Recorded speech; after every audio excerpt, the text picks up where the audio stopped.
जो आत्मज्ञान की बात है, आत्मज्ञान तो वैसे बहुत जन्मों के बाद ही आत्मज्ञान मिलता है।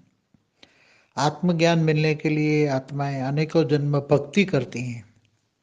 अनेकों जन्म भक्ति करने के बाद ही आत्मज्ञान होता है।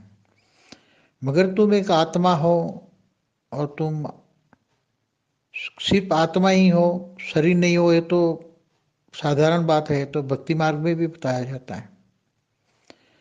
मगर आत्मस्वरूप की अनुभूति करना, कि जो भक्ति मार्ग वाले चैतन्य शक्ति कहते हैं कि चैतन्य, तुम चैतन्य हो, तो आत्मस्वरूप की अनुभूति करने के लिए अंतर्मुखी सदा सुखी कहते हैं, तो अंतर्मुखी बनना पड़ता है। आत्मा की रियलिटी नॉलेज होनी पड़ती है कि आत्मा में रियल नॉलेज, आत्मा कहाँ रहती है। आत्मा कोई अलग अलग जगह पे बताते हैं भक्ति मार्ग वाले कि आत्मा दिल में रहती है, कोई कहता है आत्मा अलग अलग जगह रहती है।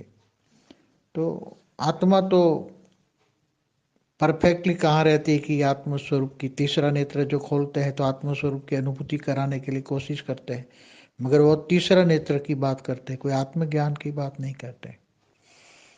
और वो कोई आत्मा तो पड़ी हुई है, आत्मा को कोई मतलब रियलिटी है, आत्मा है, उनको ढूंढना है, आत्मस्वरूप की अनुभूति करना है। आत्माओं पर जो आवरण लगे हैं उनको हटाना है, तो अंतर्मुखी बनना है। तो आत्माओं पर जो आवरण लगे हैं, तो आत्मा के आवरणों को कैसे लगाओगे। बहिर्मुखी है आत्मा, मनुष्य बन गए हैं, आत्मा एक जीव बन गए, जीव मनुष्य आत्मा बन गए, तो उनके ऊपर जितने आवरण हैं, आवरण माना कर्मों का बोझ, कर्मों का हिसाब किताब, उसको आवरण कहेंगे।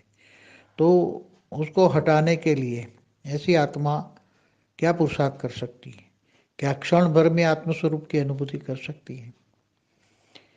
जब भक्ति का फल ज्ञान मिलता है और ज्ञान पता लगता है कि मैं आत्मा हूँ, और उसको परमात्मा से कनेक्शन करता है, तो परमात्मा को भी यथार्थ विधि से आत्मा परमात्मा को जब तक नहीं जानती और आत्मा परमात्मा का कनेक्शन माना योग जब तक सही ढंग से नहीं होता, तब तक आत्मस्वरूप की तो अनुभूति होगी नहीं। तो क्या एक क्षण में थोड़ी आत्मस्वरूप की अनुभूति होगी।